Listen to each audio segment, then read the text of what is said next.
has just a qualitatively unpleasant nature to it, which is usually labeled harsh. Therefore, which valvular disease is likely responsible for this tremor? Aortic stenosis. Let's listen once more.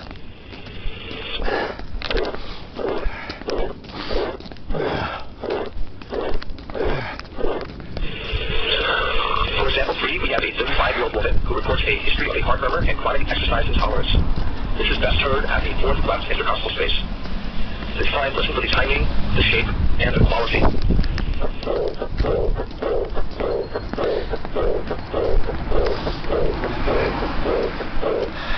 Hopefully, the timing for this murmur sounds different than the previous two examples. That's because this is a diastolic murmur. Its shape, decrescendo, and what about its quality? I think many people would agree that it sounds glowing in nature. Let's listen again.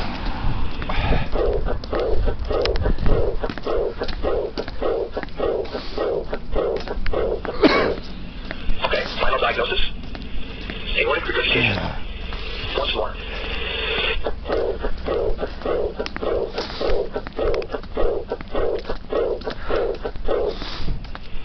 Example 4. A 45-year-old man from West Africa with dyspnea and lower extremity swelling for years. This murmur is loudest with the bell of the stethoscope at the apex.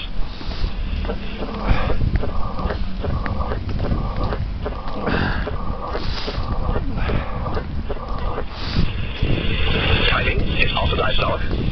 Shape, uniform. And the pitch, low.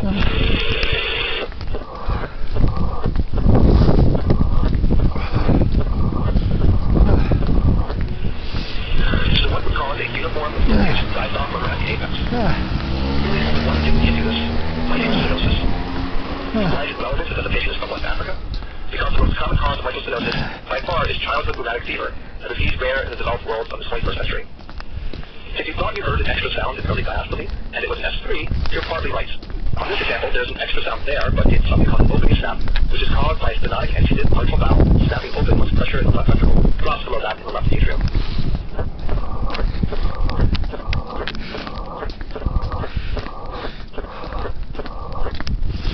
And why is it relevant that the murmur is loudest with a bell? Because the stethoscope bell is better than the diaphragm for picking up low-pitched sounds. The sounds that classically fall into that category are a mitral stenosis murmur, an S3, and an S4. S3 and S4 are covered in my companion lecture on heart sounds. How are the sounds with a diaphragm at the apex? Here it is.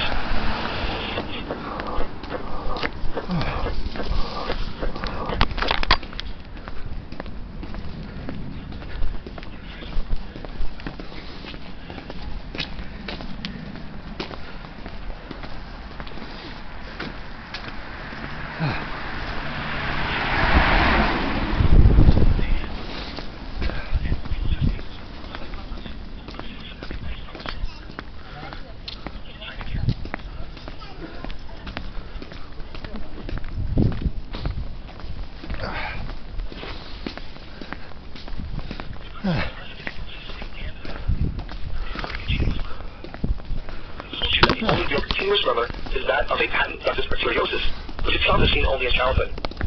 So what's going on? Let's take a listen to this patient at the apex.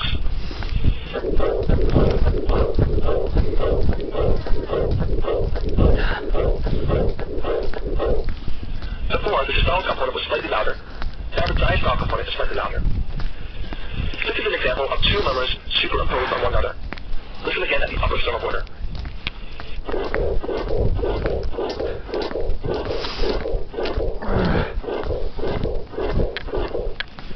So what pathology is causing this?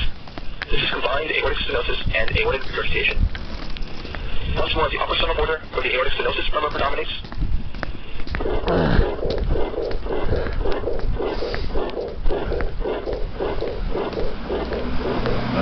And at the apex, where the aortic regurgitation murmur predominates.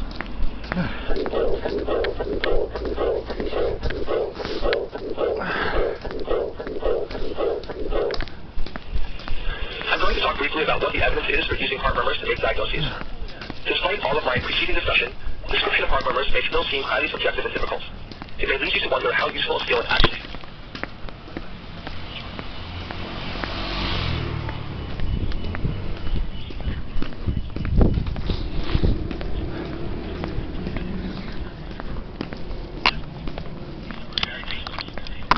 Disease. For example, the murmur of mitral regurgitation is 56 to 75% sensitive when detecting echocardiographic mitral regurgitation of any severity, but increases to a sensitivity of 84 to 93% when detecting either moderate or severe disease. Overall, these numbers compare pretty favorably to the test characteristics of other parts of the physical exam. There are two notable exceptions. First, regarding tricuspid regurgitation. The presence of the characteristic murmur has only a 23% sensitivity. This translates into this murmur being uncommonly heard, despite TR's relative commonality. Luckily, mild TR is rarely of any clinical significance. The second exception is an even lower sensitivity for detecting pulmonary regurgitation. For a variety of reasons, this murmur is very rarely heard. Now, I mentioned earlier a joke that grading the intensity of murmurs is sometimes based on how experienced an examiner needs to be in order to hear it. This has actually been studied. In 2006, a group administered a computer-based test to 850 clinicians at all stages of training, which measured competency in hearing and identifying abnormal heart sounds and murmurs, along with abnormal venous and arterial pulsations. So what did they find? First, as you might guess, the worst scoring group were preclinical medical students. Second, the best scoring group were cardiology fellows. Also not a surprise. What was surprising, however, is that the scores of clinical medical students, interns, residents, and the senior level faculty were not statistically different from one another. That's right, as a group, third-year medical students were just as confident in identifying the presence of abnormal heart sounds and murmurs as cardiologists. It should be noted that the study did not address whether or not there was differences in the clinician's abilities to use the exam data to make appropriate diagnostic and therapeutic decisions. The authors of the study concluded cardiac examination skills do not improve after the third year of medical school and may decline after years of practice, which has important implications for medical decision-making, patient safety, cost-effective care, and continuing medical education. The bottom line is that if you are a medical student or a resident or a nursing student, and you think you hear a heart murmur which the senior clinician does not appreciate, don't necessarily assume that you are wrong and the senior clinician is right. The opposite scenario may be equally likely. So if you're still with me at this point and have made it this far, I'm going to assume you have a decent amount of interest in the cardiac exam. Therefore, I will reward you with a little cardiology trivia here, which may score some extra points on rounds. There are a number of specific heart murmurs that have been named after the clinicians who first described them. I'll list 5 of these here. First, a mid to late capable diastolic rumble heard in aortic regurgitation, which can mimic partial stenosis. That is the Austin slip murmur. Next, the phenomenon in which the highest frequency components of an aortic stenosis murmur radiate to the apex, mimicking mitral regurgitation. That is the Gallop-Martin phenomenon. A murmur of pulmonary regurgitation occurring in the setting of pulmonary hypertension, the Graham-Steele murmur. A mid-diastolic murmur heard at the apex during acute rheumatic fever, Carey-Coombs murmur. And lastly, a diastolic murmur heard in stenosis of the left anterior descending artery. That's Dock's murmur. I will leave you with one final point of trivia. The Austin slip murmur, Graham-Steele murmur, and the Carey-Coombs murmur are, as far as I know, the only eponymous physical findings in the body which contain the physician discoverer's first and the last names. I hope you have found this lecture on heart murmurs both informative and useful. Please remember to like or share the video, or leave a comment if you have a question or feedback. If you haven't already discovered it, you may also enjoy my companion video on heart sounds.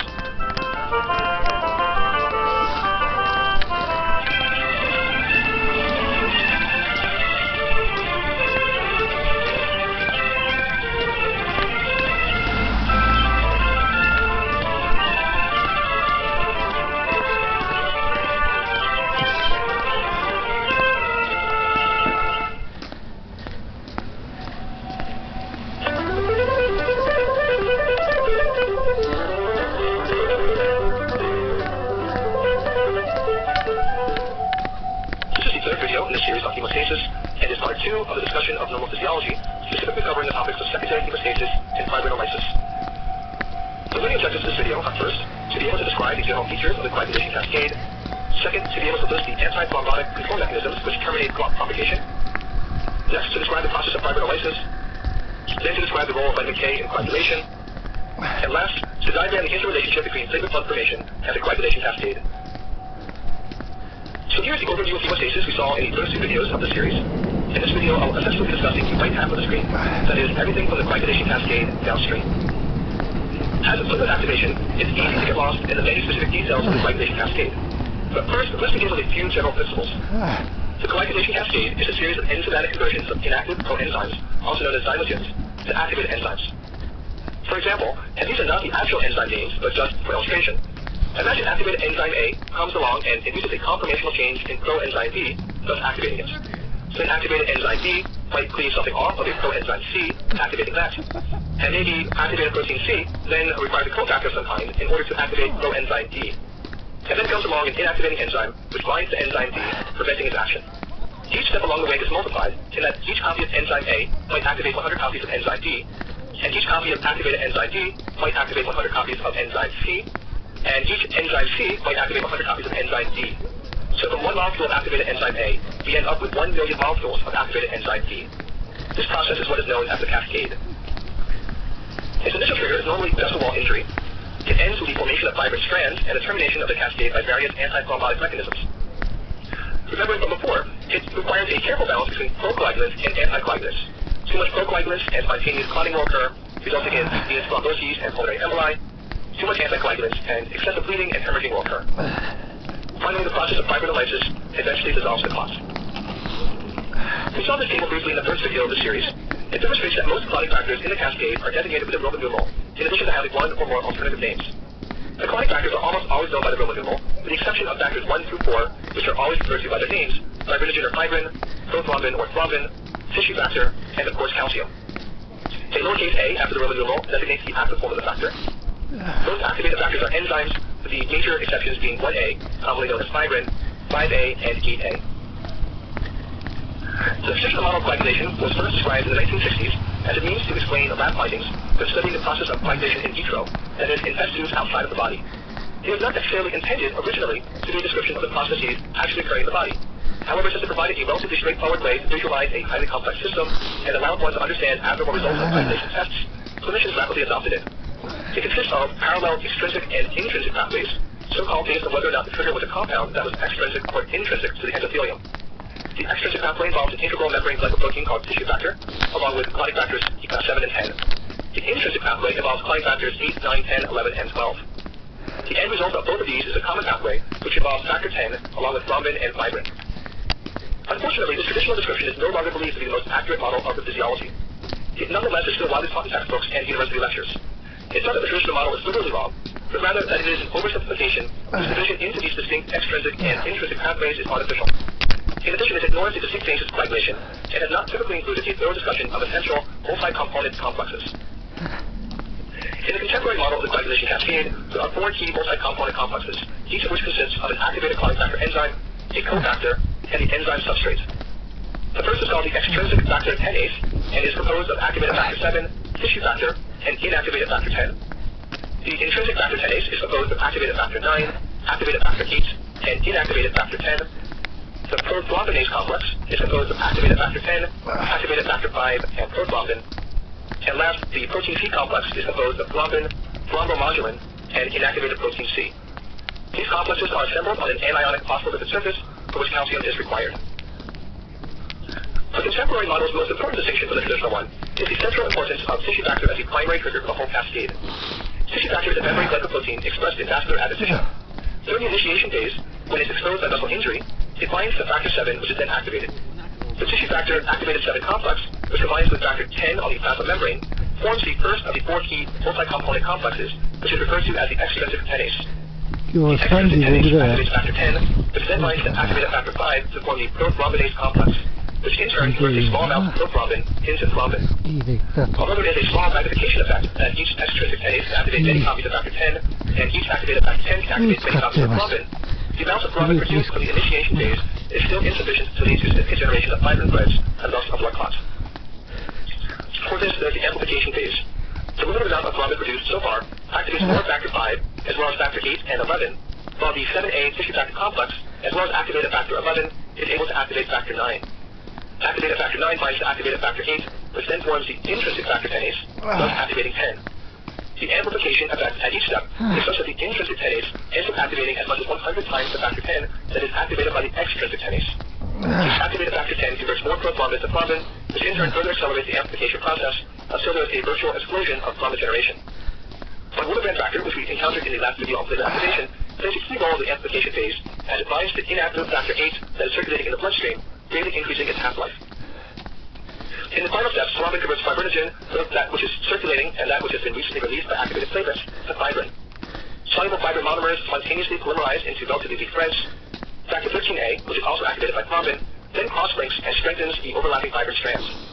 The cross-linked fibrin, which forms a three-dimensional mesh in which red blood cells and platelets become trapped, represents the final step in the conventional coagulation cascade. Referring back to the traditional model of coagulation for a moment, although it has some limitations, it will be helpful to know that the traditionally described extrinsic pathway, also known as the tissue factor pathway, incorporates these steps. The intrinsic pathway, also known as the contact activation pathway, incorporates these steps. And the so-called common pathway includes everything that's left. Now, there are several factors which have been historically included in the coagulation cascade in addition to what I've already mentioned, specifically the intrinsic pathway upstream of factor 11, which I've decided to not include in the diagram. Those are factor 12, chemicrein, and something called high molecular weight kininogen. While they have been identified in the lab as having a role in coagulation, I haven't listed them here because defects of these proteins do not result in a clinically apparent clotting disorder. For me, this raises doubt that these factors play any significant role in actual physiology. To prevent either spontaneous or runaway intravascular coagulation, there are three main antithrombotic control mechanisms. The first is antithrombin, formerly known as antithrombin 3, which is a serine protease inhibitor that inactivates thrombin, as well as factors 7, 9, 10, and 11. Binding to heparin, either endogenous or exogenous, greatly increases antithrombin's protease activity, so the physiologic role of heparin as an endogenous antithrombotic mechanism is unclear. The second antithrombotic control mechanism is the protein C pathway. In this, an integral membrane protein of the endothelium called thrombomodulin induces a conformational change in thrombin.